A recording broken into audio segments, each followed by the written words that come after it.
तुकाराम महाराज वारकरी संप्रदायामध्ये महाराजांचं असं सुंदर स्थान आहे, एवढं सुंदर.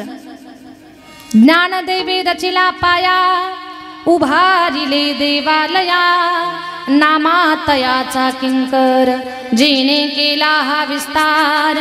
जनार्दन एकनाथ, खांब दिला भागवत, तुका झाला से कळस, भजन करा सावकाश.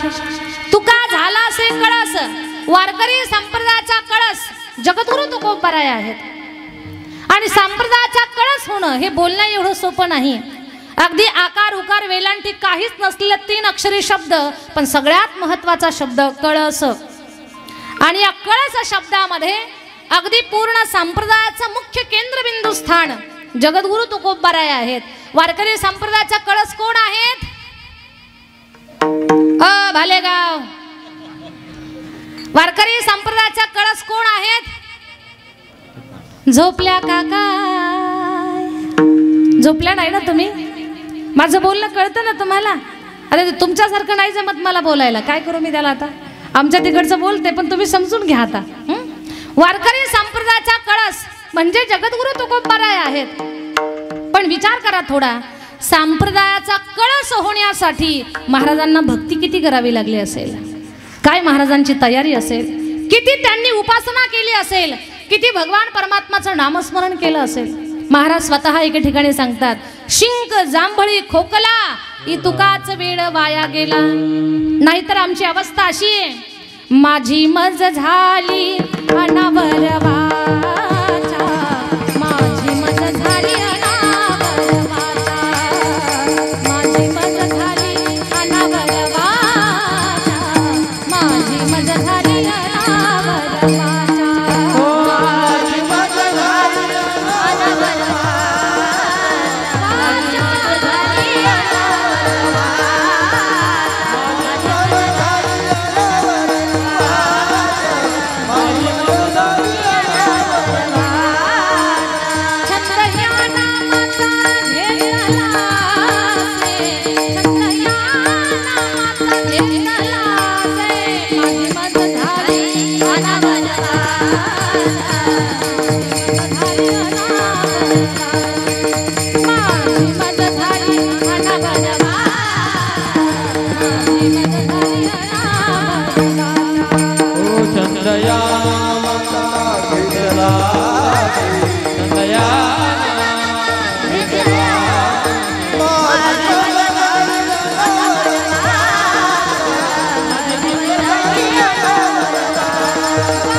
माझी मज झाली अनावरवाचा, माझी मज झाली अनावरवाचा. महाराज म्हणतात, आमची वाणी आमच्या ताब्यात राहिली नाही, एवढं आम्ही चिंतन केलं. आणि याच्या अगोदर मी तुम्हाला सांगितलं होतं, महाराज म्हटले चिंतन करत असताना आमचा मोजका वेळ वायाला जातो. कोणता?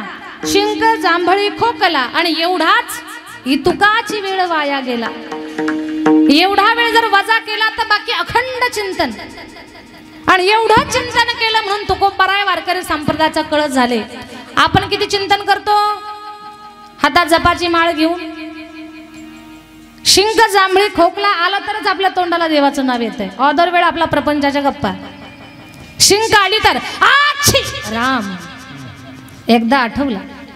खोकला आला राम राम राम राम राम, जसं काय ज्या नरड्यात बिडूक फसलंय. आणि जांभळी राम राम राम राम राम. याला तापीच्या नदीत सोडून द्यायला पाहिजे. एवढाच वेळ आपल्याला देव आठवतोय, पण याच्या उलट संतांचा आहे. संतांचा एवढाच वेळ वायाला जातोय. नाही तर अखंड चिंतन. आणि तुकोबाराय अखंड चिंतन करत होते, म्हणून वारकरी संप्रदायाचं कळस झालेले आहेत. महाराज एक मुद्दा लक्षात घ्या, संप्रदायाचा कळस होण्यासाठी महाराजांची ही एका जन्मातली भक्ती नाही, तर ही जन्माजन्माची युगानयुगाची भक्ती. महाराजांची ती भक्ती अगदी त्यांच्या सोबत आली आणि या कलियुगामध्ये तुकोबारायांना त्या भक्तीनं संप्रदायाचा कळस बनवलं. महाराजांनी युगानयुगे भक्ती कशी केली ते तुम्हाला सांगण्यासाठी मला काही वेळ तुम्हाला पंढरपूरला घेऊन जावं लागणार आहे. येताय काय माझ्यासोबत पंढरपूरला? येणार का? चला हो पंढरी जाऊ जीवाच्या जीव लगा पाहू. चला हो पंढरी जाऊ जीवाचा जीव लगा पाहू. चला हो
माझ्या बरोबर म्हणा ना सगळेजण. चला हो पंढरी जाऊ. यायचं ना पंढरपूरला? मनानं जाऊ, शरीरानं घेऊन जात नाही आता तुम्हाला. आता शरीरानं इथे बसून आपल्याला कीर्तन ऐकायचंय. माझ्या मागे सगळ्यांनी म्हणा, महिला पुरुष सर्वांनी म्हणायचंय. ज्यांना ज्यांना पंढरपूरला यायचंय मनानं काही मिनिटासाठी त्यांनी माझ्या बरोबर माझ्या पाठीमागे म्हणायचंय. चला हो पंढरी जाऊ जीवाचा जीव लगा पाहू.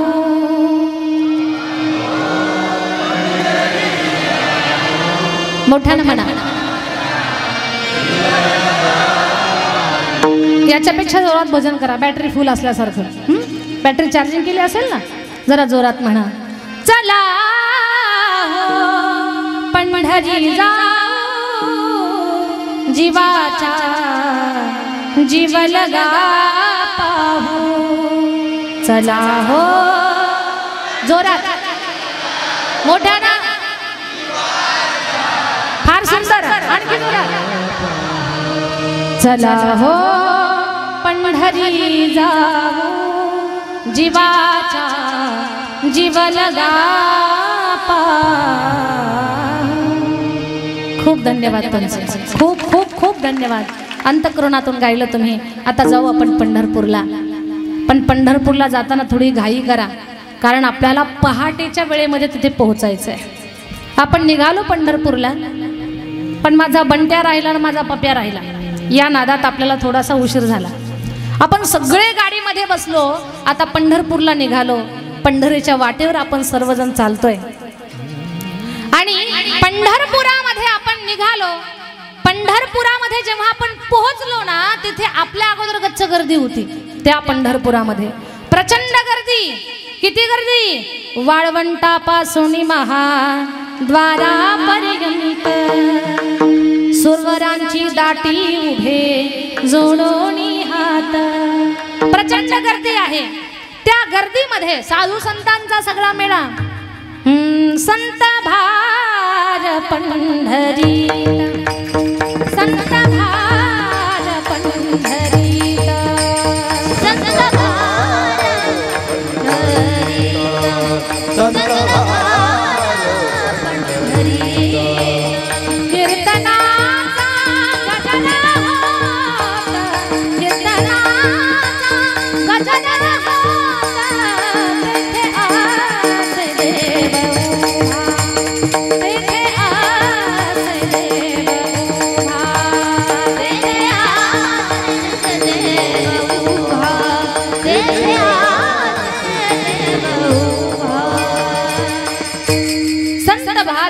करीत कीर्तनाचा गजर होत।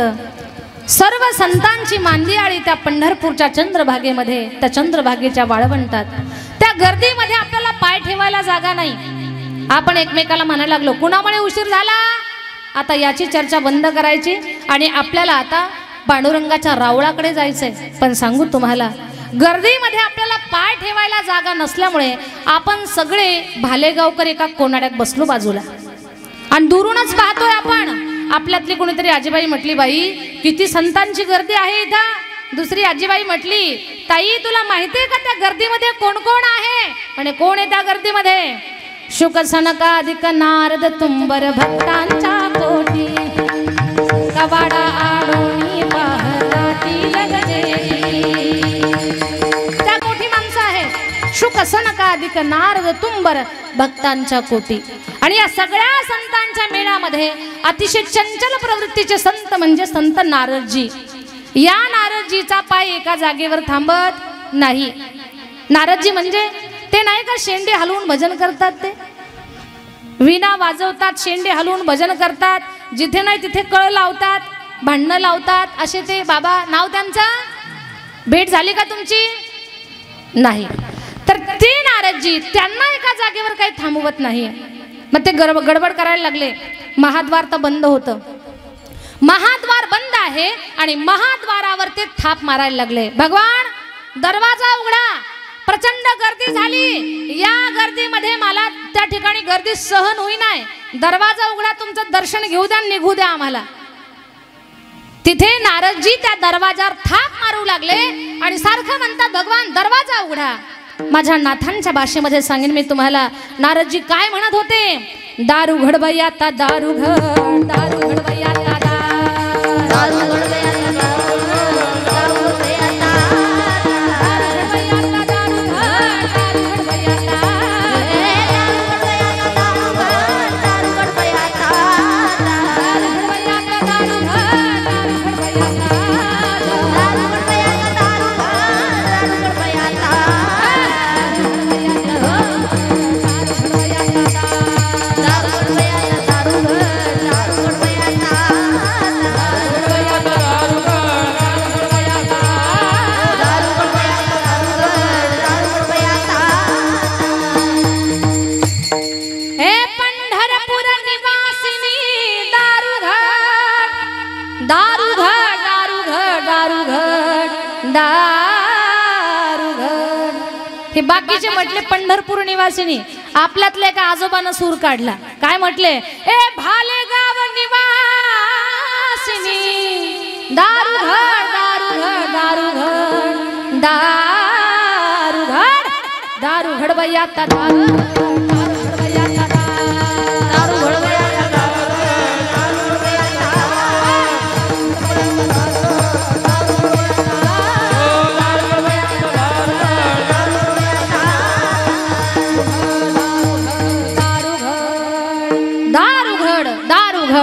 भगवान परमात्माला देवातून आवाज देतात, नारदजी थोडीशी कळ काढा।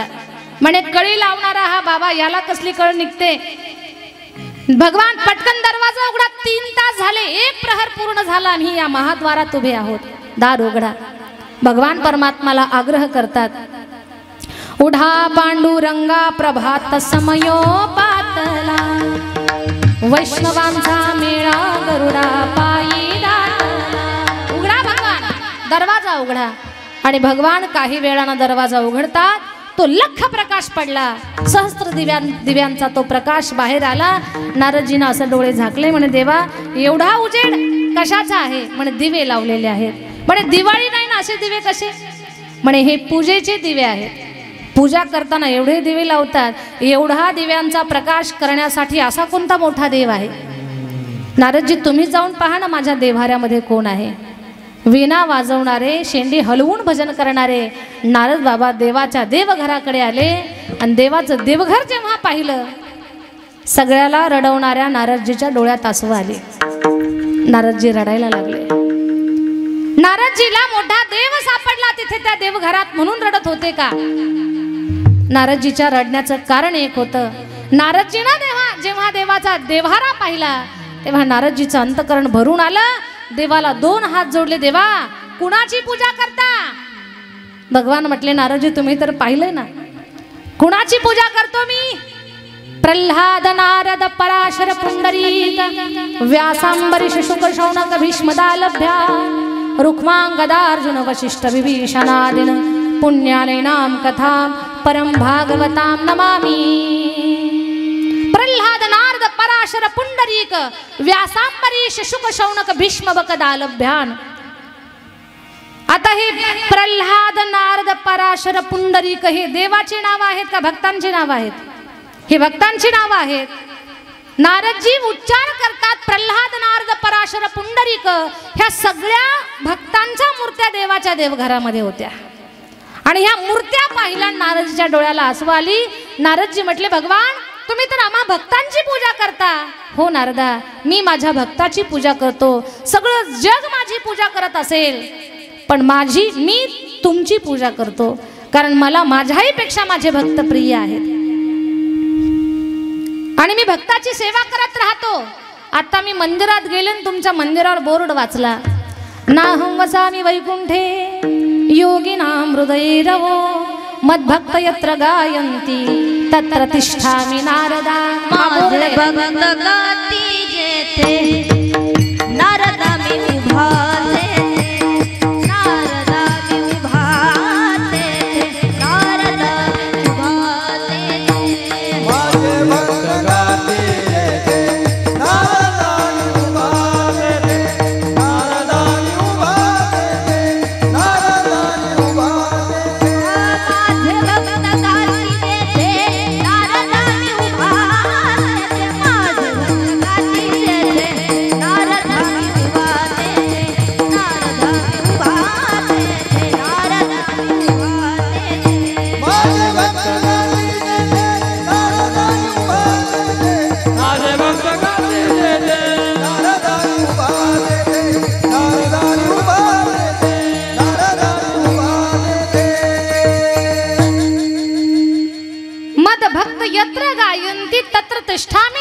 याचा अर्थ माझे भक्त गाती जेथे नारदामी उभा तेथे म्हणजे भगवान परमात्मा भक्ताची सेवा करतो हे मला सांगायचं आहे तुम्हाला. मग ज्या भक्तांची सेवा करतो त्यांची यादी सांगितली. प्रल्हाद नारद सुरुवातीला पहिला भक्त कोणता आहे? भक्त प्रल्हाद.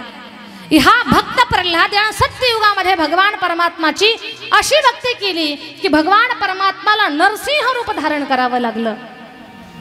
आणि विचार करा नरसिंह रूप धारण करून भगवान परमात्मानं कुणाला मारलं? भालेगाव. नरसिंह रूप धारण करून कुणाला मारलं देवानं? आहे का आपल्या गावात? नाही, आपल्या गावात नाही. आपल्या गावातलं कीर्तन संपेपर्यंत काही सांगायचं नाही. तुमचं सांगू पण इथून दुसरीकडे गेल्यावर आत्ताच काही नाही सांगायचं. नरसिंह भगवान परमात्मा हिरण्यकश्यपूला मारतात. जेव्हा मांडीवर घेऊन बसले होते दरवाजामध्ये उंबरठ्यात तेव्हा हिरण्यकश्यपू म्हटला तुम्ही नाही मारू शकत मला. का मारू शकत नाही? भगवान गुर्र गुर्र गुर्र करत होते. का मारू शकत नाही? नाही मारू शकत तुम्ही मला. का मारू शकत नाही? नाही मारणार तुम्ही भगवान मला. का मारणार नाही? मला वरदान आहे. कसलं वरदान आहे? मला नराकडून अथवा पशुकडून मरण नाहीये. भगवान म्हटले मी धड नरही नाही धड पशुही नाही. मस्तक माझं पशुचं आहे धड माझं देवतांचं आहे. मी नरसिंह आहे. भगवान नाही मारू शकत तुम्ही मला. का मारू शकत नाही?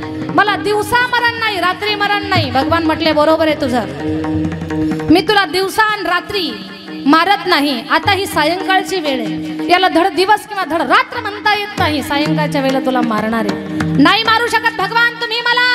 का मारू शकत नाही? भगवान मला वरदान आहे. मला घराच्या आत मरण नाही घराच्या बाहेर मरण नाही. बरोबर आहे तुझं. मी तुला उंबरठ्यावर घेऊन बसलोय. ही घरातली आतली पण बाजू होऊ शकत नाही आणि घराची बाहेरची पण बाजू होऊ शकत नाही. या उंबरठ्यावर तुला मारणार आहे. भगवान नाही मारू शकत मी तुला. तुम्ही मला नाही मारू शकत. का मारू शकत नाही? भगवान मला वरदान आहे. मला शस्त्रान मरण नाही अस्त्रान मरण नाही. भगवान म्हटले हातात शस्त्र नाही तोंडात अस्त्र नाही तुला नखाने फाडणार आहे. भगवान नाही मारू शकत तुम्ही मला. का मारू शकत नाही? देवा मला 12 महिन्यापैकी एकाही महिन्यात मरण नाही. भगवान म्हटले बरोबर आहे तुझं. तुला 12 महिन्यापैकी एकाही महिन्यात मरण नाही. हा 13वा महिना अधिक मास खास तुझ्यासाठी तयार केलेला आहे. फाटली पोटात नख घातली, टार टार टार फाडलं आणि हिरण्यकश्यपूचा अंत केला. नरसिंह भगवान की जय. प्रल्हादाचा जय जयकार झाला हे भागवतात तुम्हाला ऐकायला मिळालेलं असेल. असं या भक्त प्रल्हादानं अशी भक्ती केली की भगवान खांबातून प्रगट झाले नरसिंह रूपामध्ये. तेच भक्त प्रल्हाद त्रेतायुगामध्ये अंगद झाले आणि जेव्हा ते अंगद झाले तेव्हा त्यांनी रामरायाची भक्ती केली. श्रीराम जय राम जय जय राम. श्रीराम जय राम जय जय राम.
रामरायाची उपासना केली.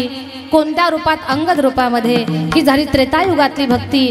त्या युगात भक्ती करून पोट भरलं नाही अंगद महाराजांचं. पुन्हा द्वापार युगामध्ये कृष्ण भक्ती करण्यासाठी उद्धव झाले. मेरो राधा रमण गिरिधारी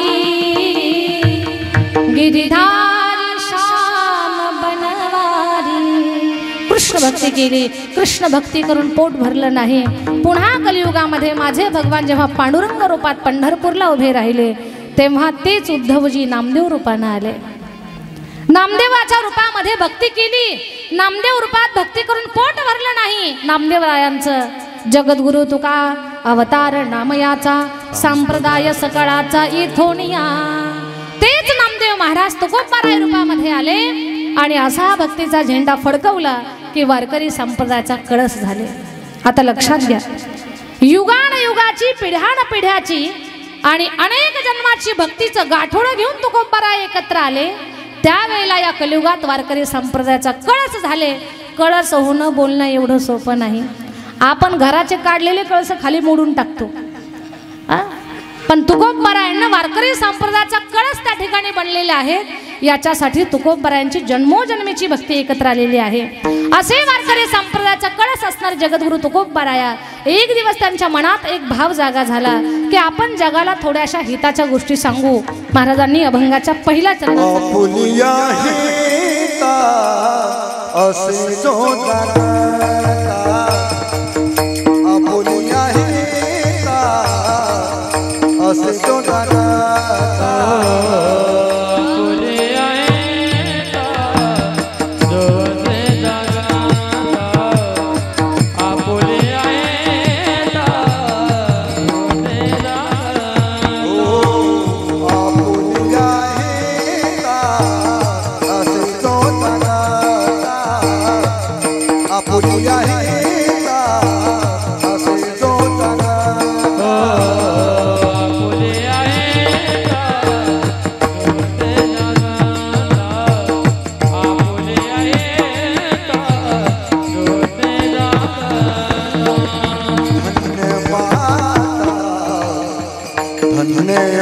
माता पिता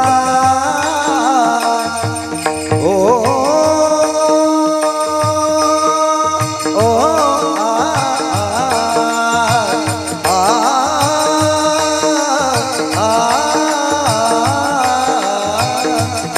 धन्य माता पिता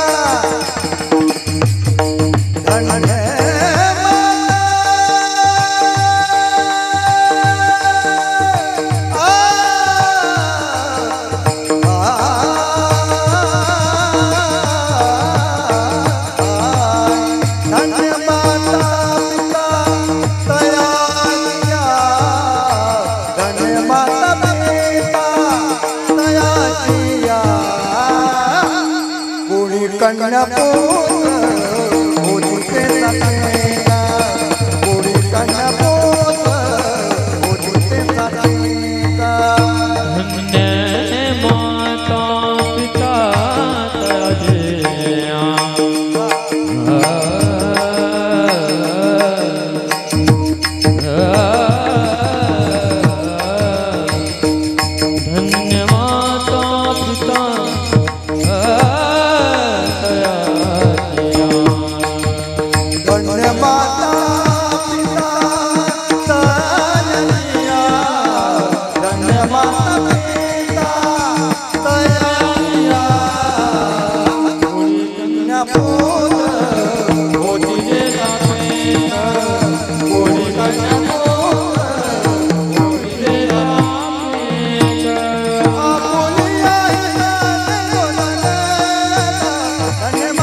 एकदा बाबांसाठी फार सुंदर. आपुलिया हिता जो असे जागता धन्य माता पिता तयाचिया. जगद्गुरु तुकोबाराया अभंगाच्या पहिल्या चरणामध्ये सांगतात, आपुलिया हिता जो असे जागता धन्य माता पिता तयाचिया. जो स्वतःच्या हिताच्या ठिकाणी जागा आहे त्याचे आईवडील धन्य आहेत, असं महाराजांना अभंगाच्या पहिल्या चरणामध्ये सांगायचंय. लक्ष माझ्याकडे द्या. आता जो स्वतःच्या हिताच्या ठिकाणी जागा आहे त्याचे आईवडील धन्य आहेत हे आपल्याला कळालं, पण हित म्हणतात कशाला आणि जागा कोण आहे या दोन गोष्टी अगोदर कळणं फार गरजेचं आहे. आपण हित कशाला म्हणतो आणि संत हित कशाला म्हणतात, संत महात्मे हित कशाला म्हणतात. हित ते करावे देवाचे चिंतन करोनिया मन शुद्ध भावे, ही संतांची हिताची व्याख्या आहे. आणि आपण हित कशाला म्हणतो, शेतामध्ये गेल्या दुसऱ्याच्या शेतात कामाला गेल्यानंतर न विचारता वांगे तोडून आणणे, मिरच्या तोडून आणणे याला आपण हित म्हणतो. शेतामध्ये काम करायला बसल्यानंतर आपल्या शेतातली दगड दुसऱ्याच्या शेतामध्ये टाकायचे याला आपण हिताच्या गोष्टी बोलतो.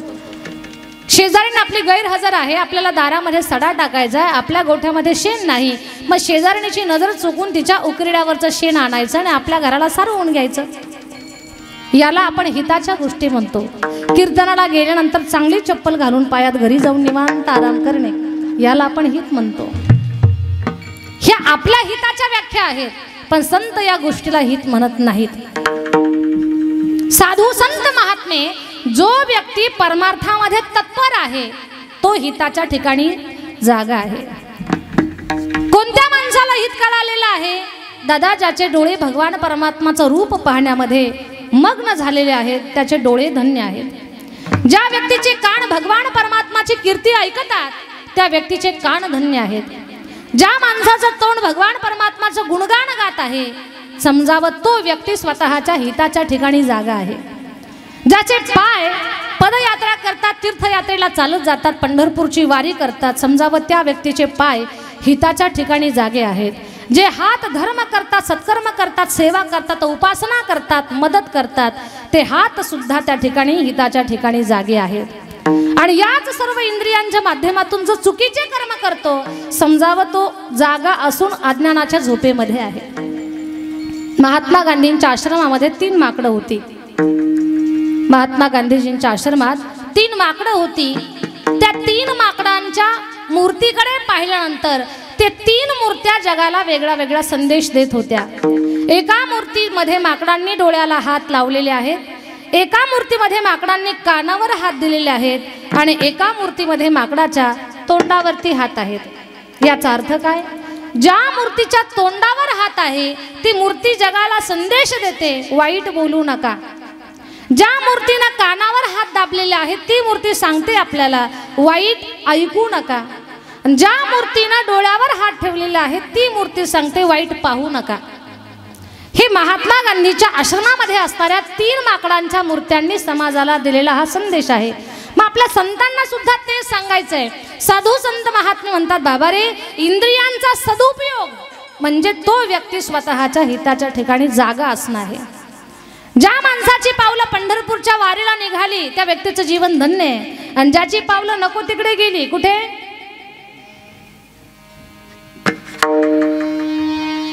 कुठे? तुमच्याकडे येतं का ते? ना ना ना ना ना ना ना ना ना ना ना ना ना ना ना येतं आहे तुमच्याकडे? ना ना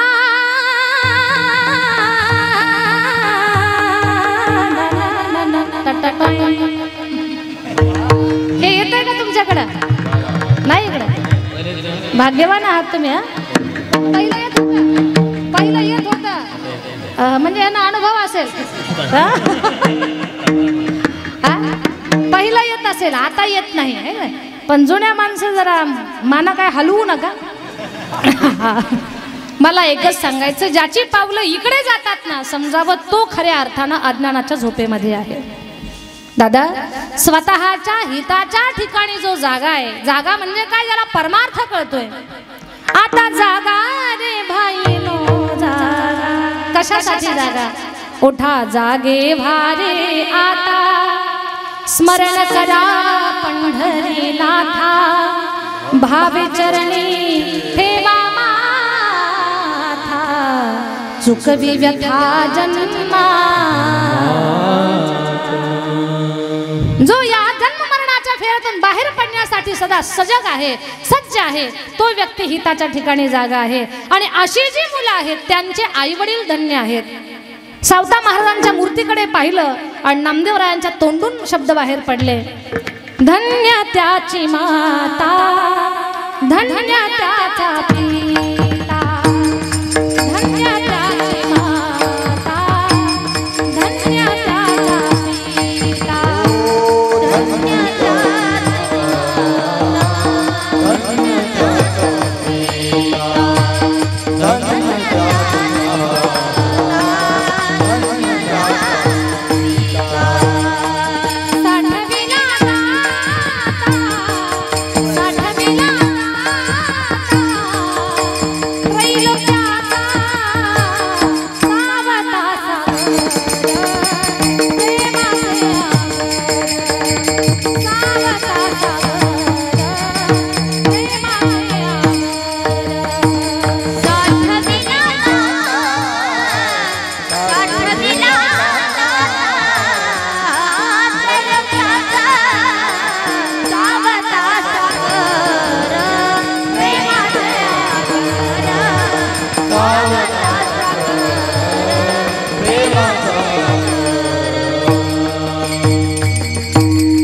नामदेव महाराज बोलले आमचे, धन्य त्याची माता,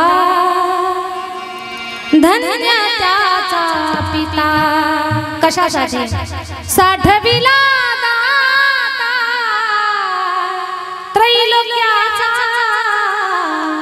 त्रैलोक्याचा दाता ज्यांनी हृदयामध्ये साठवला त्यांचे आईवडील धन्य आहेत. म्हणून आपुल्या हिता जो असे जागता, धन्य माता पिता तयाची. अशा मुलांच्या बाबतीत अभंगाच्या 2ऱ्या चरणामध्ये तुकोबरा आहे काय, कन्या पुत्र होती जे सात्विक, कुळी कन्या पुत्र होती जे सात्विक, कन्या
साठी एकदा टाळ्या.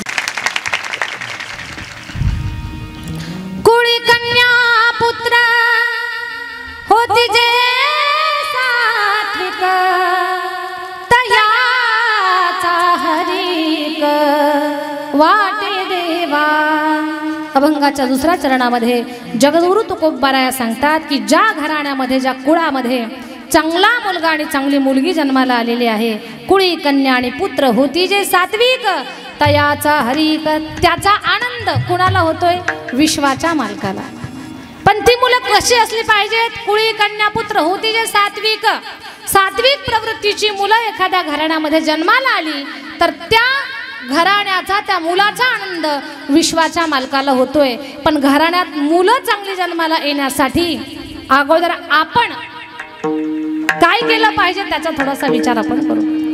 आज प्रत्येक आईला वाटतंय माझ्या पोटी रामासारखा मुलगा जन्माला आला पाहिजे. वाटतं ना तुम्हाला?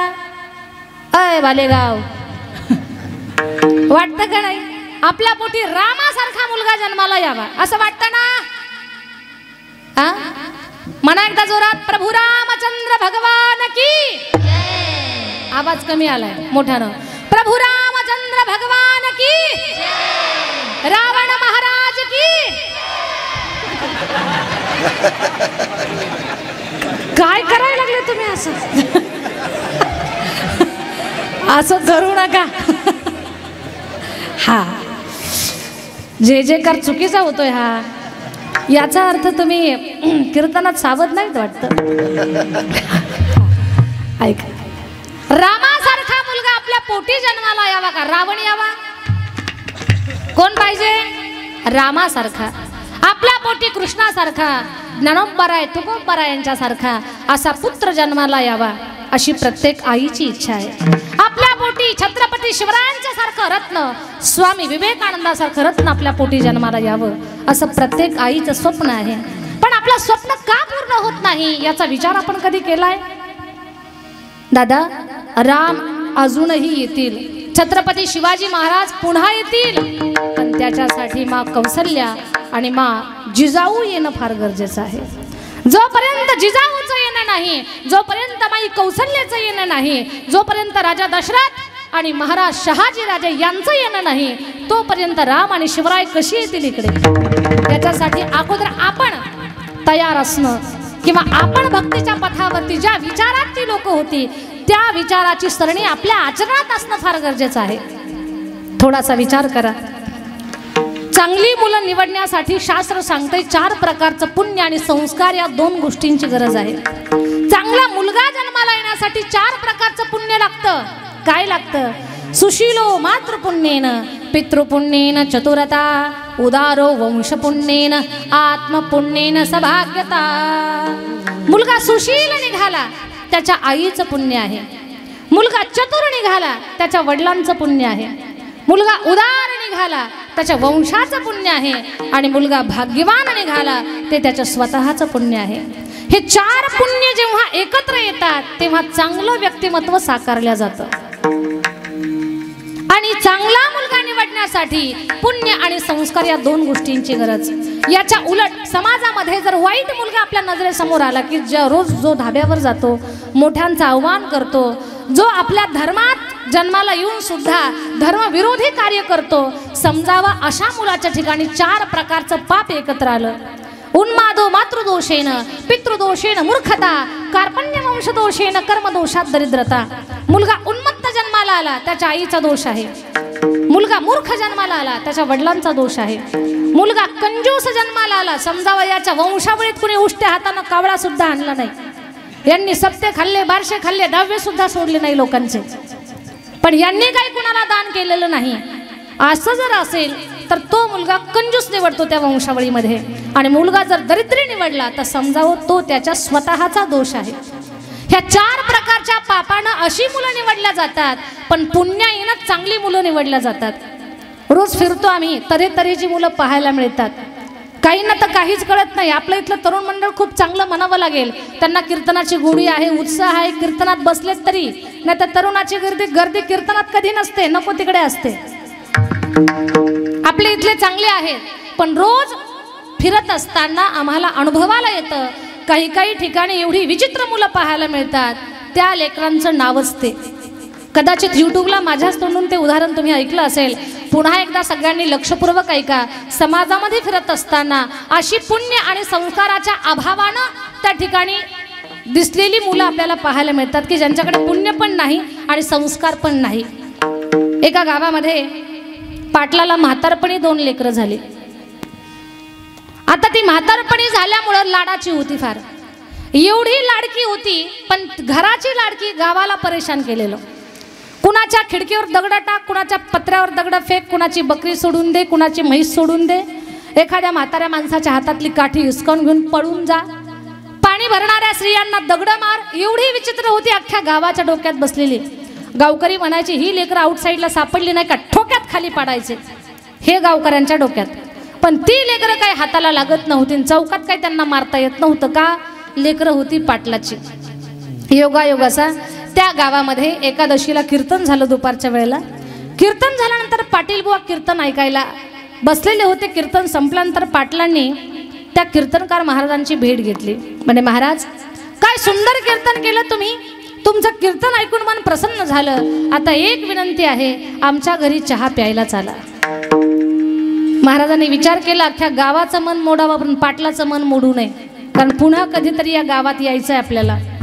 महाराज म्हटले ठीक आहे पाटील बुवा, मी तुमच्या घरी चहा पिण्यासाठी येतो, चला. पाटील बुवा पुढे महाराजांच्या पाठीमागे गेले पाटलाच्या वाड्याला. महाराज सोफा सेटवर बसले, खुर्ची टाकून पाटील बुवा समोर बसले. घरात आल्यावर महाराजांना वंदन केलं, नमस्कार केला, खूप आदरानं सोफा सेटवर बसवलं आणि पाटलीनबाईला आवाज दिला. पाटलीनबाई, पूर्वीच्या काळी आदरानं बोलल्या जायचं, हे पाटलीनबाई म्हणायचे मोठ्या उत्साहामध्ये. आणि मग घरातून पण आवाज यायचा. पूर्वी जी असंच म्हणत होते ना, हे म्हणायचे पाटलीनबाई, हे म्हणायचे जी. घरातून जी असा आवाज यायचा नम्रतेनं. आता जी राहिलंय का? आता म्हणा ना तुम्ही पाटलीनबाई काय. ही एवढ्या वसकतात की पुढे आपली बोलायची हिंमतच नाही. इकडंच आईस्क्रीम होतंय, पुढे बोलत नाही. पण पूर्वी आदर होता बोलण्यामध्ये. पाटलीनबाई जी चहा करा 2 कप, महाराज आलेत आपल्या घरी. ठीक आहे आत्ता करते 5 मिनिटामध्ये. गॅस पेटवला, पातेलं ठेवलं, सुंदर चहा बनवतात पाटलीनबाई. महाराजांच्या पाटील बुवाच्या गप्पा चालू झाल्या. गप्पा चालू झाल्यानंतर पाटलाच्या कार्ट्याला कुणीकडनं कळालं आपल्या घरात महाराज गेले. गोट्या खेळणारं कार्ट गोट्या फेकल्या, धूम अशी ठोकली, त्यानं घराकडे निघालं. आलं जे घरामध्ये पळत सोफा सेटवर महाराजांच्या बाजूला दणकन बसलं. त्याला बसायची शिस्त नव्हती. ते दणकन बसलं की महाराज टुनकून उडाले आणि फॅनला चिटकले 2 तास. खाली यायचा पत्ता नाही. महाराज वरूनच जय हरी करत होते, खाली घ्या मला, खाली घ्या. कसे बसे महाराज खाली घेतले. महाराज म्हटले मी जिवंत आहे का. चिमटा घेऊन पाहायला लागले स्वतःला, मी जिवंत आहे का. श्वास चालू होता आणि त्या लेकराकडे पाहायला लागले. म्हणे किती विचित्र लेकरू आहे, याला काही संस्कार वगैरे आहे का नाही, बसायची शिस्त आहे का नाही. पण ओळखलं चेहरा पट्टीवर नाही, पाटलाचं कार्ट दिसतंय. आता इथं बोलून काही उपयोग नाही. महाराज शांत बसले. त्या मुलाकडे पाहायचे ना असे शांत बसायचे. त्या कार्ट्यानं काय केलं, बसल्या बसल्या महाराजांच्या पिशवीत त्यानं हात घालायला चालू केला. आता त्या पिशवीत कीर्तनाचं पाकिट आणि नारळ होतं. महाराज मनात म्हटले हे नारळ घे नका, पण यानं जर पाकिट घेतलं तर पाटलाच्या लेकराला कसं म्हणायचं आपण की यानं पाकिट घेतलंय म्हणून. महाराज म्हटले यानं जर पाकिट घेतलं तर जायची पंचायत होईल आपली, तिकिटाला पैसे सुद्धा राहणार नाहीत आणि कोरोनाच्या काळातलं पहिलंच कीर्तन आहे. मग त्यानं पाकिट घेऊ नये म्हणून महाराजांनी काय केलं, त्याला चिमटा घेतला गुपचूप. चिमटा घेतला की त्याला कुई केलं बाजूला गेलो. पण मुलगा विचित्रच होतं. ते म्हटलं महाराज याचा बदला घेईल मी, मनात म्हणत होतं. असं पाहिलं त्यानं, महाराजाकडं पाहिलं, पळत जवळ गेला आणि महाराजांच्या मोठ्या मोठ्या मिशा होत्या, कचकन ओढायला चालू केलं. बरं मिशा ओढ नका, त्या मिशा ओढायचं, चिकू चिकू चिकू म्हणायचं, दाढी ओढायचं, शेंडी ओढायचं. महाराजांच्या डोळ्यातून पाणी आलं. महाराज म्हणतात पाटील बुवा लेकराला काही सांगा, माझ्या मिशा ओढायला लागलं. बाळा असं करू नये, मिशा ओढू नये. पाटलांना तर शांत करायला पाहिजे का नाही लेकरू. पाटील म्हणतात बाबा खेळू द्या त्याला मिशाला, त्याला झोका खेळायची सवय. काय म्हणतात, त्याला झोका खेळायची सवय. महाराज म्हटले पाटील बुवा या माझ्या मिशा आहेत, झोक्याच्या दोऱ्या नाहीत. लेकराला सर शांत बसवा तुम्ही. तरी ते लेकरू शांत होईना. कसं बस लेकरू शांत केलं आणि शांत केल्यानंतर ते कार्ड काही बसलंच नव्हतं, शांत गडबड गोंधळ करत होतं. तेवढ्यामध्ये चहा आला. कपातला पूर्ण चहा महाराजांनी बशीत ओतला. बशी तोंडाला लावली आणि 5ची मोटर चालू झाली. असा स्पीडनं चहा घेत होते. तोंड भासतंय का याचा सुद्धा विचार नाही. पटकन चहा प्यायचा, इथून सुटका करून घ्यायची एवढंच डोक्यात. महाराज चहा प्यायला लागल्यानंतर तेच कार्ट पळत आलं, त्यानं बशीच्या दुसऱ्या बाजूला तोंड लावलं. एकीकडून महाराज चहा प्यायचे, दुसऱ्या बाजूनं ते चहा प्यायचं. महाराजांनी सुर्र केलं का ते फुर्र करायचं. कारण दिवस थंडीचे होते, त्याला सर्दी झालेली होती आणि सर्दी चांगली पिकलेली होती म्हणून सूर केलं का ते फुर्र करायचं. महाराज म्हणतात बाळा तूच घे चहा. महाराजांना किळस आली त्या गोष्टीची. महाराज म्हणतात बाळा तू चहा पी. ते बाळ म्हणतात नाही बाबा तुमच्या सोबत चहा प्यायचा. पाटील बुवा लेकराला सांगा. पाटील म्हणतात बाबा पिऊ द्या, प्रसाद आहे तुमचा, प्रसाद आहे तुमचा, पिऊ द्या चहा. महाराज म्हटले काय डोक्याला ताप झाला. बोलायच्या नादात चहाची वाफ गेली लेकराच्या नाकात. आच्छी अवघा रंग एक झाला, तोफेतून गोळा सटकला, चहात पडला. आता महाराजांना चहा प्यावा वाटेल का. महाराजाला तर थंडी तापच आला. अशी बशी हातातून सटकली, धपकन धोत्रावर पडली. चहा गेला पण ते वरच राहिलं धोत्रावर. महाराजाला पुसता पुसणं ते काय करावं म्हणे. घरी जाऊन बायकोला धुवायला सांगावं तर ती आपल्याला बोलल. महाराज वैतागून गेले होते, जीव चिरडीला आला होता. महाराज म्हटले पाटील बुवा हे एवढं सोन्यासारखं लेकरू कुणाचं आहे. सोन्यासारखं म्हटलं की पाटलाच्या 3 गुंड्या तटकन तुटल्या. कारण आनंद झाला ना, छातीच फुगली गर्वानं. सोन्यासारखं लेकरू म्हटल्यावर पाटील बुवा हे सोन्यासारखं लेकरू कुणाचं आहे. महाराज तुमच्या आशीर्वादानं आमचंच आहे. महाराज म्हटले बरे आमच्या आशीर्वाद आमच्या मुळावर आलेत. महाराज मनात म्हणतात असले आशीर्वाद काही कामाचे नाहीत. पाटील बुवा असे सोन्यासारखे सोन्याचे तुकडे किती आहेत तुम्हाला. महाराज फक्त 2. महाराज म्हटले देवा धन्यवाद तुझे 2च आहेत. 10 असते तर गाव पागल केलं असतं यांनी. पाटील बुवा तुमचा 1 सोन्याचा तुकडा इथं गोंधळ घालतोय, तुमचा दुसरा सोन्याचा तुकडा कुठे. पाटलांना सांगितलं बाबा बाहेर तुमच्या बुटात पाणी टाकतोय. अशी जर विचित्र लेकरं तुम्हाला बाहेर फिरत असताना कुठे पाहायला मिळाली तर आपल्या मनाला समजून घ्यायचं आपण या मुलांच्या मध्ये संस्कार आणि पुण्य या दोन गोष्टींची कमतरता आहे. विठ्ठल विठ्ठल विठ्ठल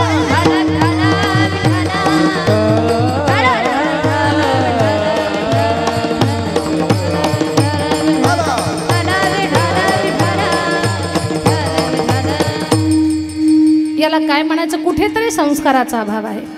लेकरं घडवत असताना फार काटेकोरपणे आईवडिलांना जगावं लागत असतं, जपावं लागत असतं. एक उदाहरण कदाचित बहुतेकांनी ऐकलं असेल. एका गृहस्थाला बोलण्याची शिस्त नव्हती. लक्षात घ्या, घरात जे आपण बोलू तेच लेकरं बोलत असतात. बापानं जर तंबाखूची पुडी आणायला पप्प्याला पाठवलं तर पप्प्या 2 विडे तिकडंच काढून मग अर्धी पुडी घरी घेऊन येत असतो. याचा विचार करायचा बापानं की पप्प्याला बिडी आणि सिगारेट आणायला पाठवायचं का नाही, याचा विचार करायचा. घरामध्ये जे वातावरण असेल तेच तशीच मुलं घडत असतात. एक गृहस्थ होते, 1 लाख रुपये त्यांना पगार होता महिना, पण बोलायची शिस्त नव्हती. ऑफिसमध्ये गेले की कर्मचाऱ्याला म्हणायची, ए मूर्खा फाईल इकडे घे. दुसऱ्या कर्मचाऱ्याला म्हणायचे, ए मूर्खा फाईल तिकडे ठेव. घरी आलं की बायकोला म्हणायचं, मूर्ख भाजी चांगली कर, मूर्ख पोळी चांगली कर, असं बायकोला बोलायचं. सारखं मूर्ख मूर्ख मूर्ख शब्द त्यांच्या तोंडामध्ये. एक दिवस सुट्टीच्या दिवशी गृहस्थ घरी बसले, पेपर वाचत होते. पेपर वाचतायत ते, त्यांच्याजवळ त्यांचा लहान मुलगा खेळ खेळत होता. तो छोटासा मुलगा खेळ खेळत असताना म्हणतो, ट्रिंग ट्रिंग गाडी निघाली शेगावला. ज्या मूर्खांना गाडीमध्ये बसायचंय त्यांनी गाडीमध्ये बसा, ज्या मूर्खांना खाली उतरायचंय त्यांनी खाली उतरून घ्या. ट्रिंग ट्रिंग गाडी निघाली. ज्या मूर्खांना गाडीमध्ये बसायचं त्यांनी गाडीत बसा, ज्या मूर्खांना खाली उतरायचंय त्यांनी खाली उतरा. लेकरू असं सारखं सारखं बोलत होतं. वडिलांचं लक्ष गेलं, म्हणे अरे आपलं लेकरू चुकतंय, ते सारखं मूर्ख मूर्ख बोलतं, हे बोलणं काही चांगलं नाही. बापानं हातातला पेपर खाली ठेवला, हातात छडी घेतली, एवढं मारलं मुलाला, एवढं मारलं. मुलगा अर्धा तास रडत होता. आता वडिलांना वाटलं अर्धा तास रडल्यावर, एवढा मार खाल्ल्यावर आता मुलगा मूर्ख म्हणणार नाही, त्याच्या तोंडातला मूर्ख शब्द हरवून जाईल. पण मुलगा रडून जेव्हा शांत झाला आणि पुन्हा खेळ खेळायला लागला, पुन्हा तो खेळ खेळत होता. ट्रिंग ट्रिंग गाडी निघाली शेगावला. ज्या मूर्खांना गाडीमध्ये बसायचंय त्यांनी गाडीत बसा, ज्या मूर्खांना खाली उतरायचंय त्यांनी खाली उतरून घ्या. आधीच एका मूर्खामुळे गाडी अर्धा तास लेट झालेली आहे. हे बोलणं कळतंय ना तुम्हाला? याला काय म्हणायचं, संस्काराचं वारं आहे. आपण जसं बोलू घरामध्ये तशी लेकरं ॲक्सेप्ट करत असतात आणि त्या पद्धतीने त्यांची बुद्धी ब्रेन काम करत असतो. म्हणून घरामध्ये लेकरं घडवत असताना अगोदर आई आणि वडील यांनी स्वतःची जबाबदारी समजून घेतली पाहिजे. लेकरांना चांगले संस्कार लावून चांगलं घडवण्यासाठी अगोदर तुम्ही संस्काराची रुजवणूक स्वतःमध्ये केली पाहिजे, तेव्हा मुलं चांगली घडतील. दादा विठ्ठल विठ्ठल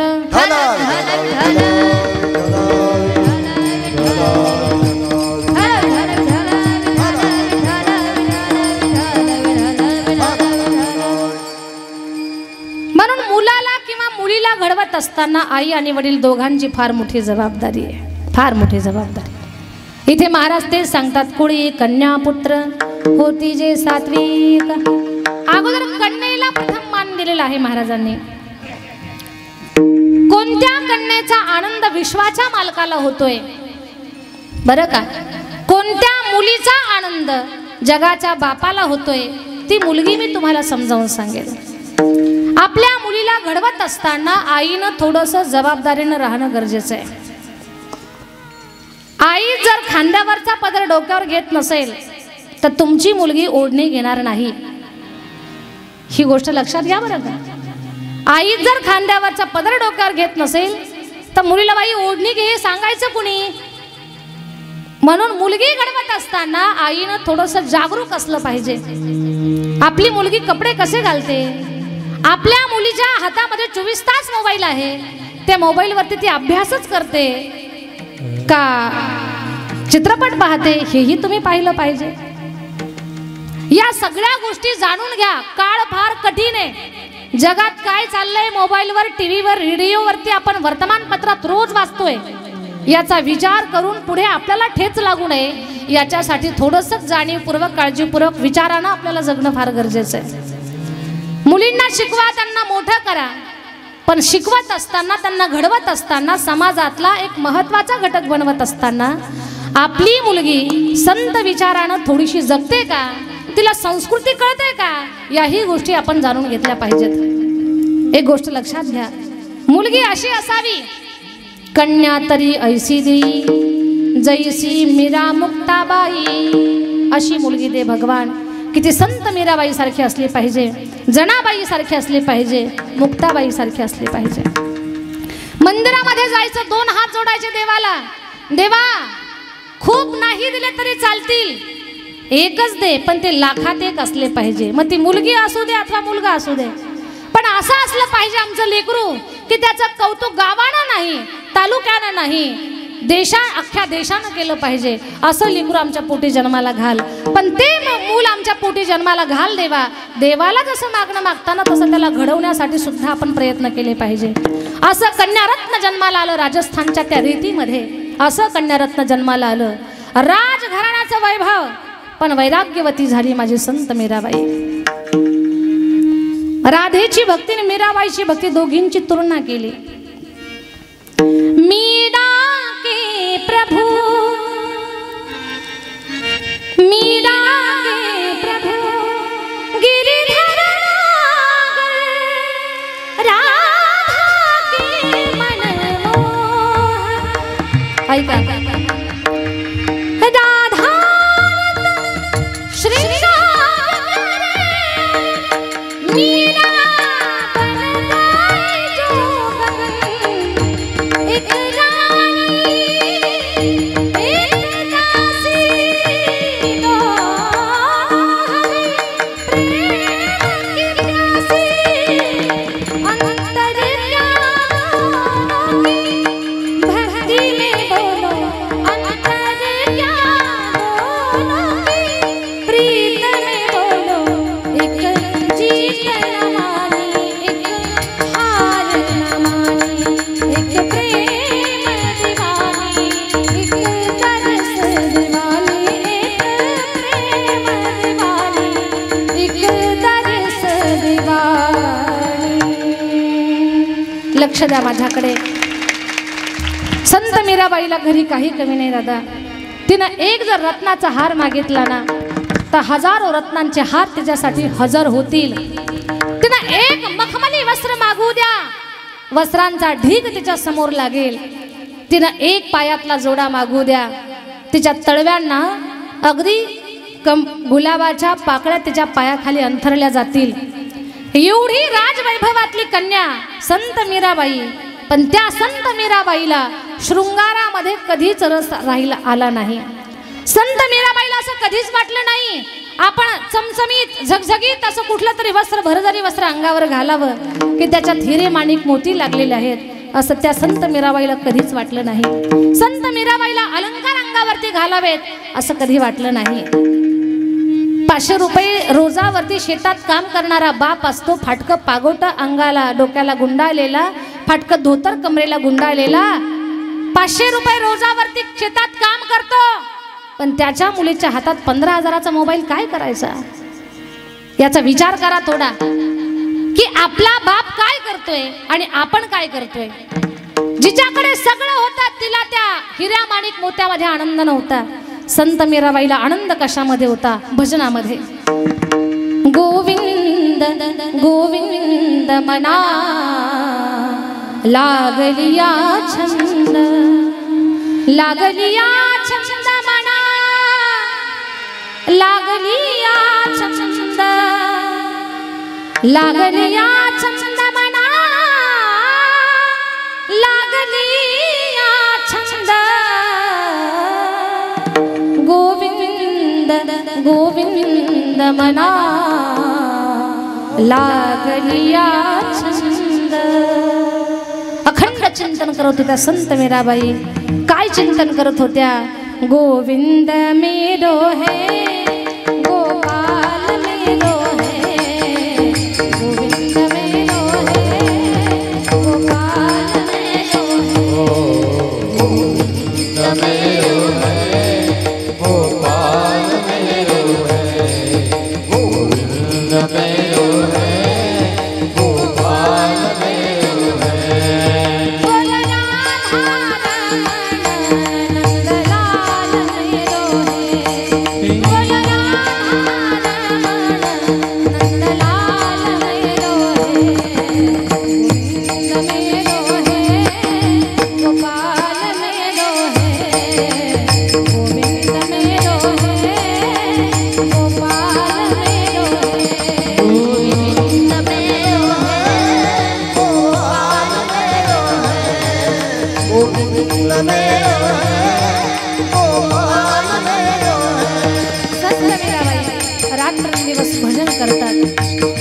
वाजवा.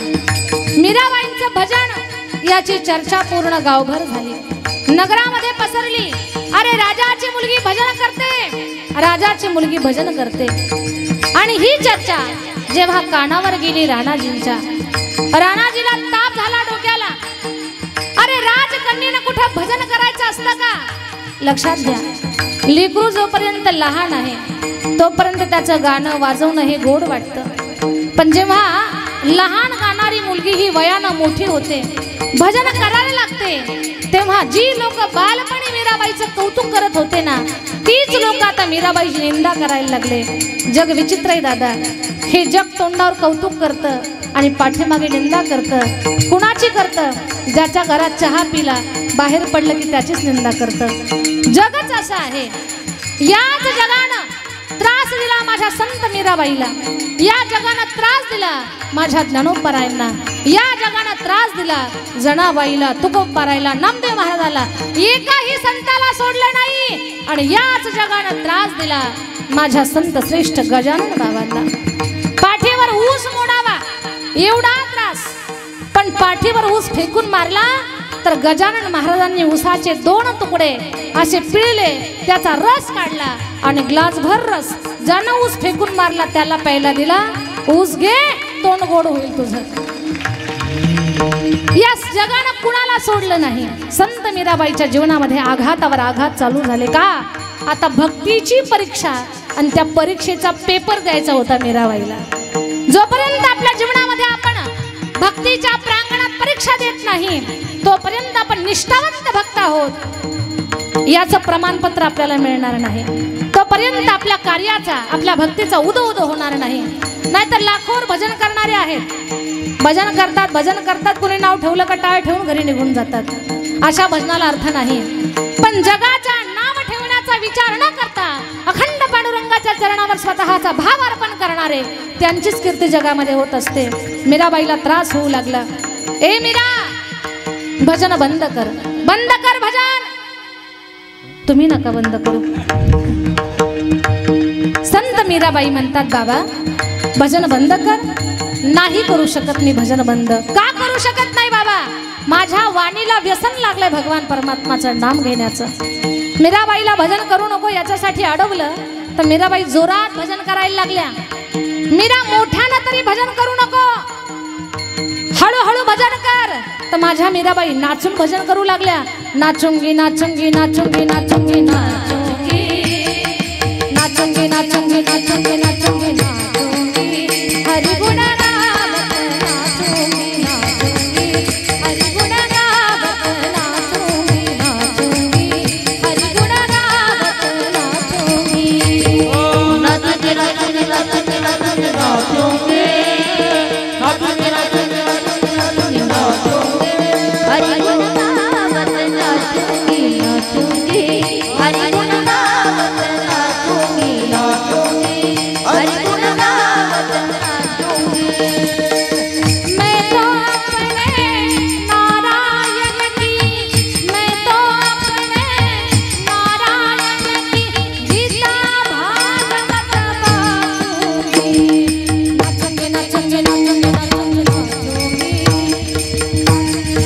नाचूंगी नाचूंगी नाचूंगी हरि गुण गावत नाचूंगी नाचूंगी हरि गुण गावत नाचूंगी नाचूंगी हरि गुण गावत नाचूंगी. ओ हरि गुण गावत नाचूंगी नाचूंगी हरि गुण हरि गुण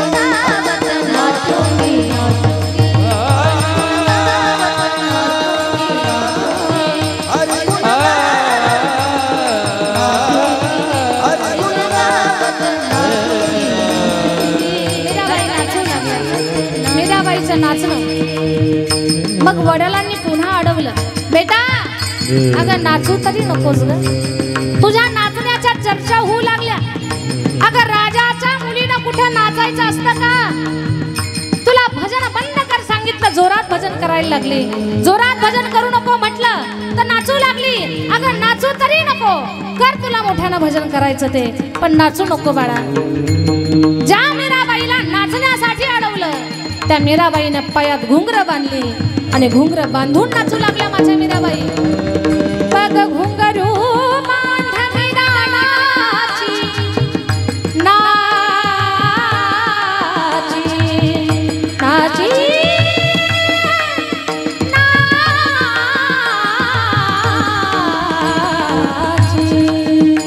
मीराबाई नाचू पायामध्ये घुंगर बांधून नाचू लागल्या. आता वडिलांचा राग अनावर झाला. मीराबाईच्या आईला सांगितलं, तुमच्या मुलीचं भजन बंद करा, क्रोध अनावर होतोय, घराण्याचं नाव ती कमी करायला निघालेली आहे. सांगितलं भजन बंद करू नको, तिचं भजन बंद होत नाही. एक तर तिचं तोंड बंद करा, अन्यथा तिचं भजन बंद करा. घ्या विषाचा प्याला, द्या तुमच्या मुलीला. आईच्या काळजाचं पाणी पाणी झालं, डोळ्यातून अश्रुधारा वाहू लागल्या. स्वामी, जिला 9 महिने पोटामध्ये वाढवलं, अशा त्या माझ्या पुत्रीला विष कसं पाजू नये. आज एक वडील म्हणून नाही, राजा म्हणून आज्ञा देतोय. नाईलाज झाला. डबडबल्या डोळ्यानं, कापऱ्या अंगानं, हातामध्ये विषाचा प्याला घेऊन मीराबाईकडे आल्या मासाजी. मीरा, भजन बंद कर बाळा. मीराबाई तर स्वतःच्या तंद्रीमध्ये होत्या. गोपाल मेरो है, गोविंद मेरो है. भजन करत होत्या. मीरा, भजन बंद कर, बंद कर बेटा भजन. काय का भजन बंद करू बेटा? हे भजन तुझ्या जीवावर उठलंय. आता जर तुझं भजन बंद झालं नाही तर राज आज्ञेनुसार विष पाजून तुझं तोंड कायमचं बंद केलं जाईल. आई, माझं तोंड कायमचं बंद करायचं का चालू ठेवायचं हे कुण्या राजाच्या हातात नाही.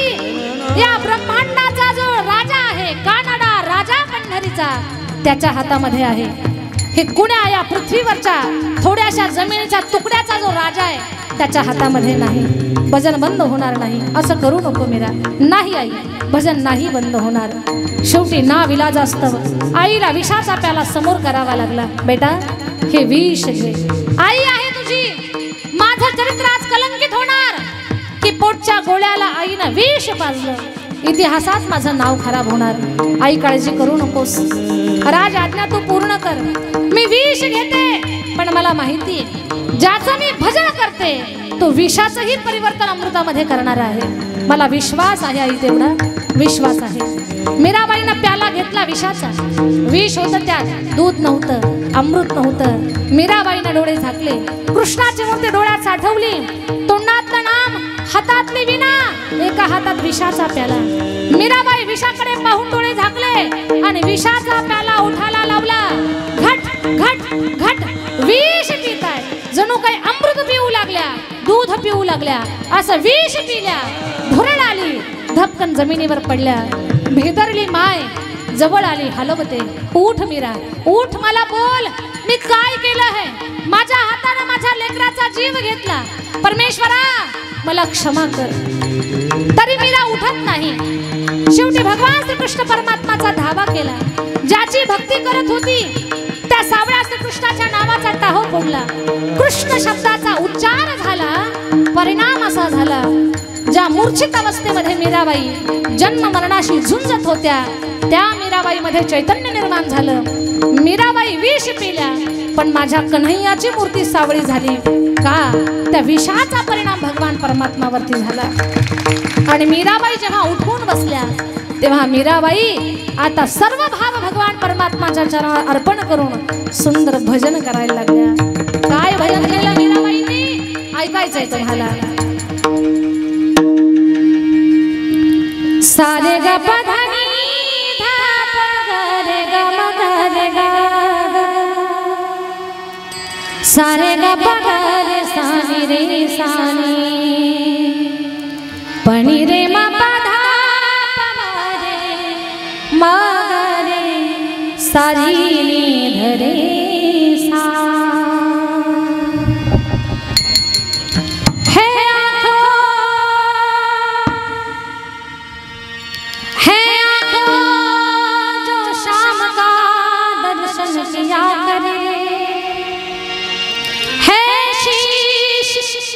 जो प्रभु चरण में वंदन किया करे,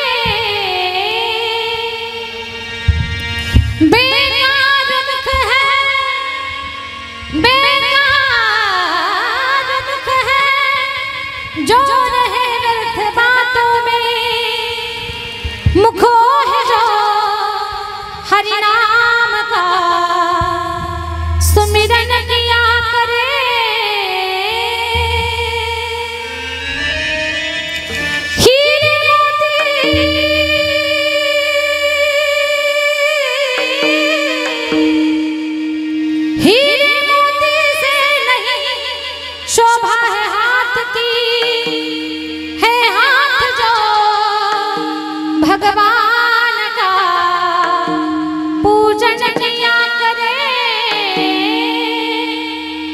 मर कर भी अमर नाम हो उस जीव का जज में प्रभु प्रेम में बलिदान जो जीवन किया करे टा टा टा टा टा टा टा टा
भगवान श्रीकृष्ण भक्तीमध्ये स्वतःला समर्पित करतात. ज्यांना ज्यांना वाटतंय संत मीराबाई सारखी भक्ती आम्हालाही आमच्या जीवनामध्ये प्राप्त व्हावी त्या सगळ्यांनी हात उंच घ्यायचे आहेत आणि आमच्यासोबत भजन करायचं आहे. ज्यांना हात दिले त्यांनी हात वरती घ्या, जोरात भजन करा.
जीवनामध्ये संत मीराबाई सारखी भक्ती करावी की जी भक्ती आपलं कल्याण करेल.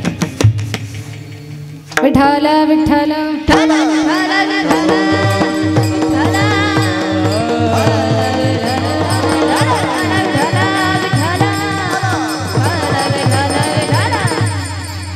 मुलगी असावी कशी मी तुम्हाला आता सांगितलं. कन्या तरी ऐशी देई जैशी मीरा मुक्ताबाई.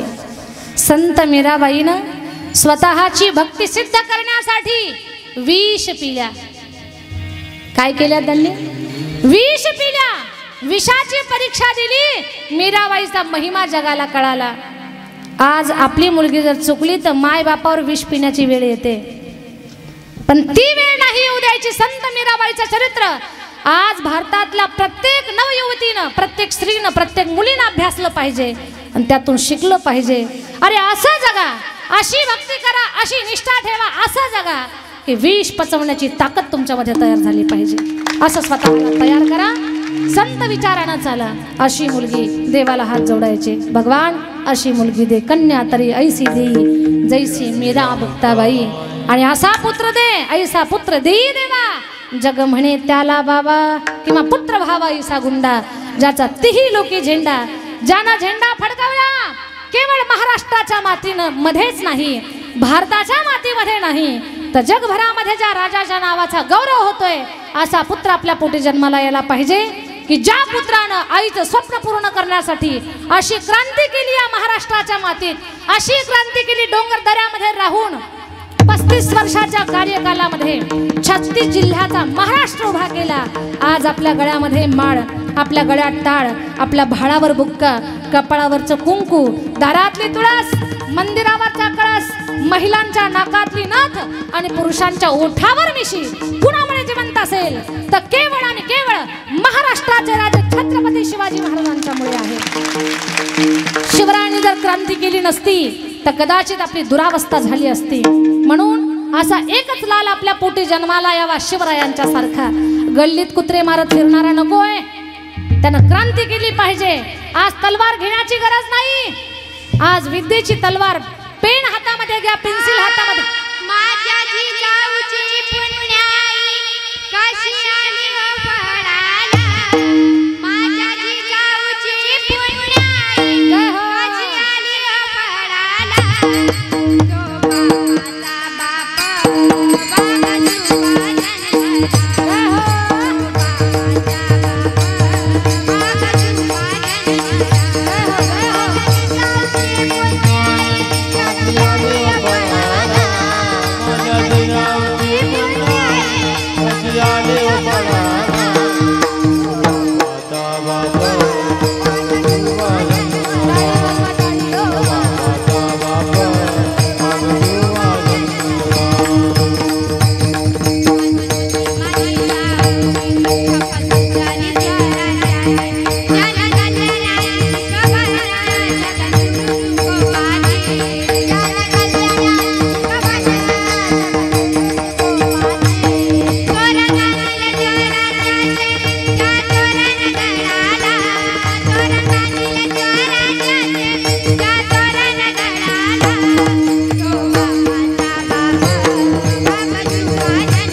जोरात टाळी वाजवायला लेकरांसाठी.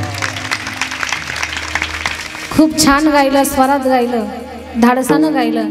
दोघी लहान आहेत पण खूप छान गायलं. मला आनंद वाटला आणि दिसायला पण छान आहेत त्या. पुन्हा एकदा टाळी वाजवा त्यांच्यासाठी. फार सुंदर, फार सुंदर. जी लेकरं असं धाडस करतात ना तीच पुढे भविष्यामध्ये चांगली काहीतरी चमकत असतात, नाव करत असतात. असो, तो बापाचा बाप राजा शिवबा जन्मला.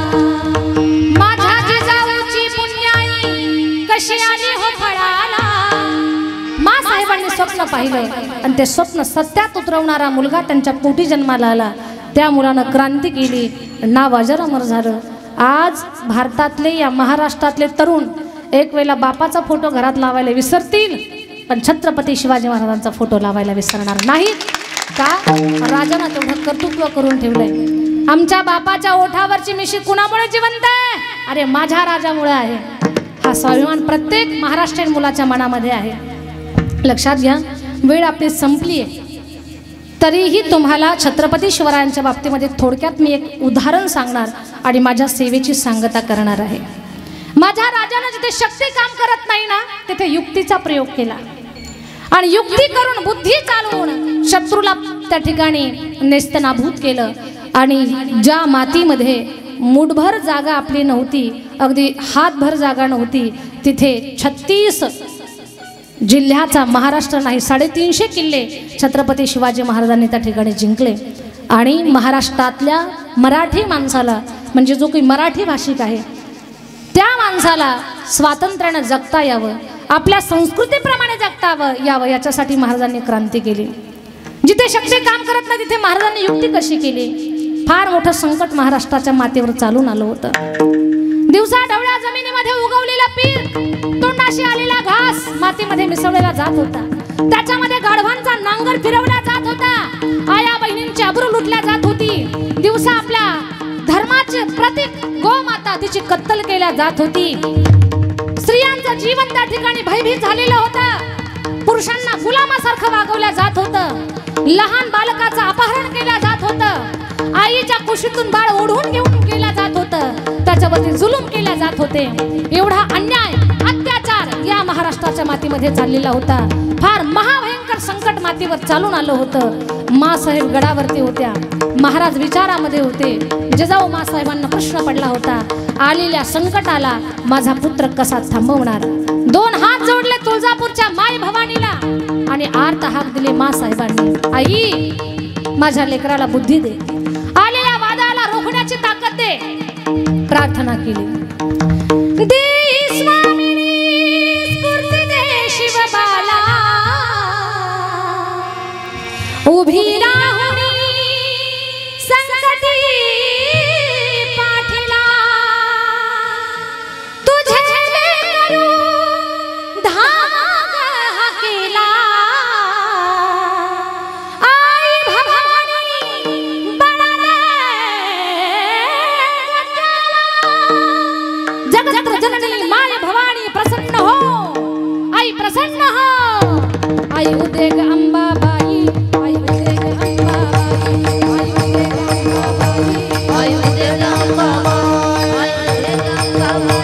आई उदेग अंबाबाई, आई उदेग अंबाबाई, आई उदेग अंबाबाई, आई उदेग अंबाबाई,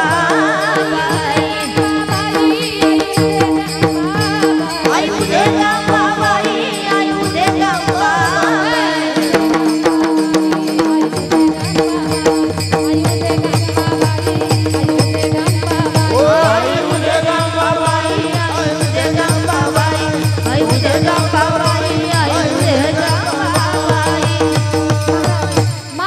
आईला प्रार्थना करत होत्या.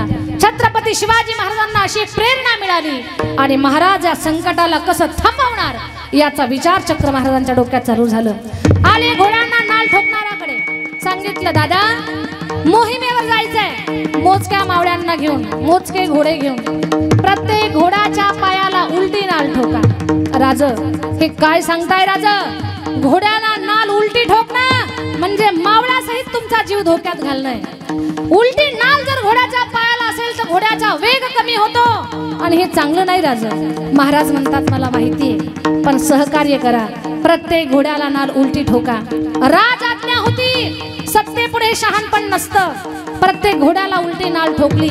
जीव कासावीस होत होता. कशासाठी? राजाचा जीव कुठं धोक्यात जाऊ नये याच्यासाठी.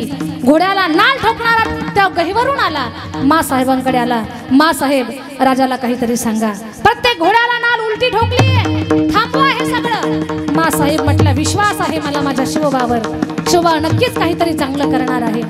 आईचा आशीर्वाद घे घेतला, यशस्वी व्हावा असा आईचा आशीर्वाद मिळाला, भगवतीचा कौल घेतला. छत्रपती शिवाजी महाराज मावळ्यांना घेऊन मध्यरात्री शत्रूच्या गोटाकडे निघाले.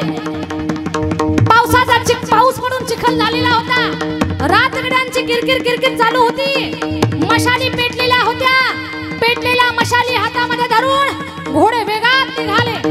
घोडे आले दुश्मनाच्या कोटामध्ये. गाढ झोपेमध्ये होते दुश्मन आणि त्यांच्या झोपेमध्येच त्यांची कत्तल करण्यामध्ये आली. छत्रपती शिवाजी महाराजांचे मावळे प्रत्येक शिबिरात शिरले, प्रत्येक रावटी शिरले आणि काहींनी घोड्यावर स्वार असूनच माना कापल्या. सप सप सप वार चालू झाले. छत्रपती शिवरायांच्या मावळ्यांच्या म्यान त्याच्यामध्ये असणारी तलवार ती रक्त पिण्यासाठी असल्या होत्या. यवनांचं कापल्या मानी आवाज येऊ लागले, बचाव, भागो, दौडो, अल्लाह शुभ आया है, भागो, दौडो, पकडो से.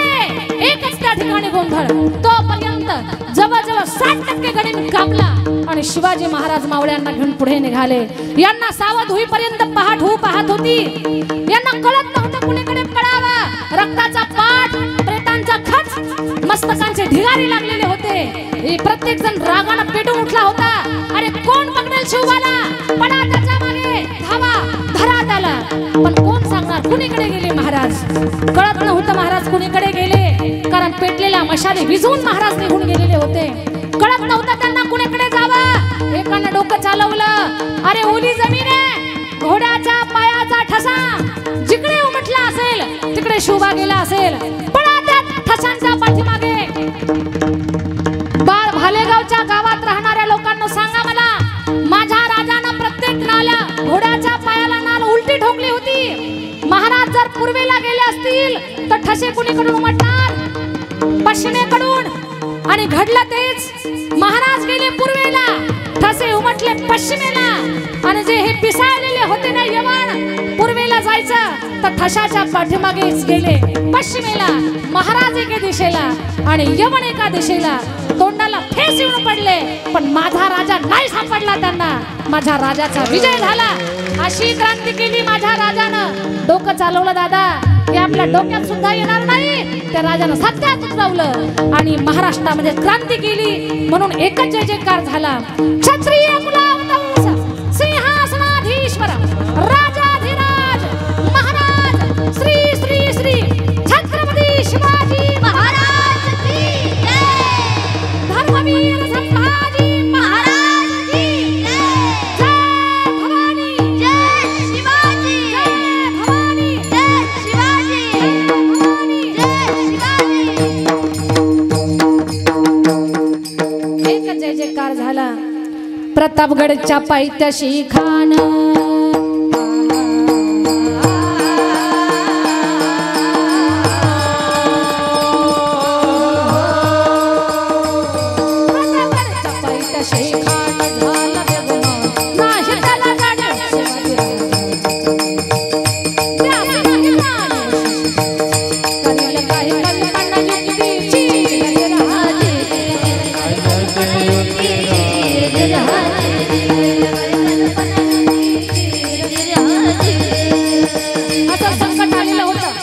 अफजल खानाच्या वधात अफजल खान नावाचा हिरण्यकश्यपू महाराष्ट्राच्या मातीवरती तळ ठोकायला निघाला होता. पण माझ्या राजानं बुद्धी चालवली आणि अफजल खानाच्या भेटीसाठी प्रतापगडाच्या पायथ्याला शामियाना उभा केला. प्रतापगडच्या पायथ्याशी खान आला. तिथे भेटीसाठी छान उभारला नक्षीदार शामियानाला. दौलत दुलत आला सय्यद बंडा त्याच्या संगतीला. शिवबाच्या संगती महाराजा. जिवा महाल नावाचा राजाचा एक मावळा होता. राजा, तुमच्या सोबत सावली सारखा राहतो मी. असा जिवा महाल नावाचा मावळा राजाच्या सोबत होता. शिवबाच्या संगती महाला, शिवबाच्या संगती महाला. राजाला पाहून खान म्हणतो कसा, आओ शिवाजी आओ, हमारे गले लग जाओ. खान हाथ मारी तो हसरी, खान हाथ मारी तो हसरी. खून नजारा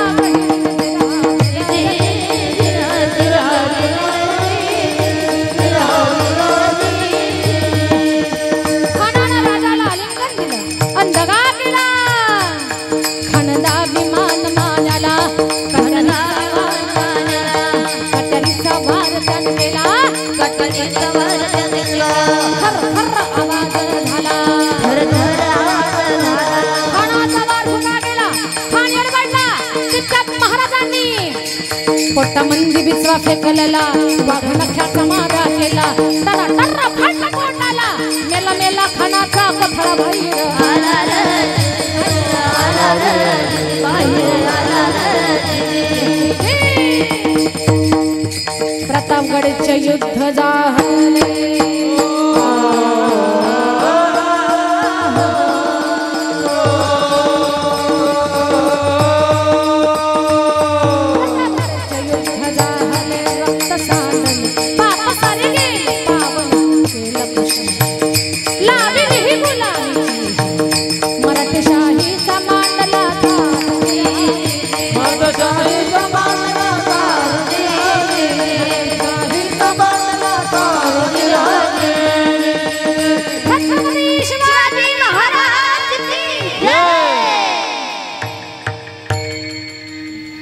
असो सज्जनांनो, याच्या पलीकडे आता मला जास्त काही सांगायचं नाही. नियोजित वेळेपेक्षा 10 मिनिटं मी तुमची जास्त घेतलेली आहेत, त्याच्याबद्दल माफी असावी. कुळी कन्या पुत्र होती जे सात्विक तयाचा हरिक वाटे देवा गीता भागवत करीती श्रवण अखंड चिंतन विठोबाचे तुका म्हणे मज घडो त्यांची सेवा तरी माझ्या दैवा पार नाही. असा हा अभंग आज या ठिकाणी सेवेसाठी निवडला. आपल्याच गावच्या तरुणांचा फार उत्साह. कीर्तनाला आल्याबरोबर त्यांचा आग्रह होता, दीदी हे घ्यावं ते घ्यावं म्हणून घ्यावं लागलं. आणि आपल्या सगळ्यांच्या मध्ये आम्हाला सुद्धा येऊन खूप आनंद वाटला. खूप वेळ झाला तुम्ही बसलेला आहात. काहींचे गुडघे तर बेक बे बेदोने 4 बेत्रिक 6 बेचौक 8 म्हणत असतील. कुणाची पाठ अ आ ई ई उ उ बाराखडी पण म्हणत असेल, हा ना. कारण सवय नसते ना एवढा वेळ बसण्याची. त्रास झाला असेल, क्षमा असावी. खूप वेळ घेतला त्याच्याबद्दल माफी असावी. आणि कीर्तन या ठिकाणी माझ्यामुळे कोणाला पाठीचा त्रास झाला असेल बसण्यामुळे, कोणाला गुडघ्याचा त्रास झाला असेल, कोणाला झोपेचाही त्रास झाला असेल, क्षमा असावी. आता फक्त 1 मिनिट माझ्यासाठी सगळ्यांनी वरती हात घ्यायचे दोन्ही आणि प्रेमानं भजन करायचं. महिला पुरुष अजिबात लाजू नका, बिनधास्त घ्या दोन्ही हात आणि प्रेमानं भजन करा. विठोबा रुक्माई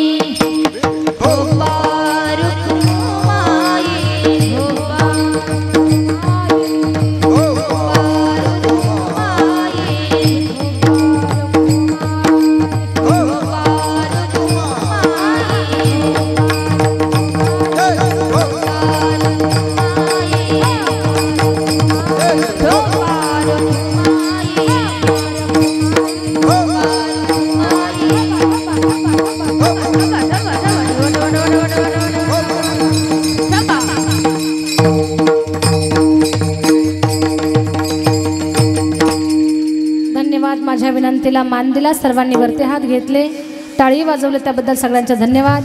आणि हात खाली घ्या म्हणण्याच्या अगोदर पटकन खाली घेतले, त्याच्याबद्दल कोटी कोटी धन्यवाद. जास्त लांबवणार नाही, 1 मिनिटात मी सांगेन. बीड जिल्ह्यामध्ये गेवराई तालुक्यात चकलंबा हे माझं गाव आहे.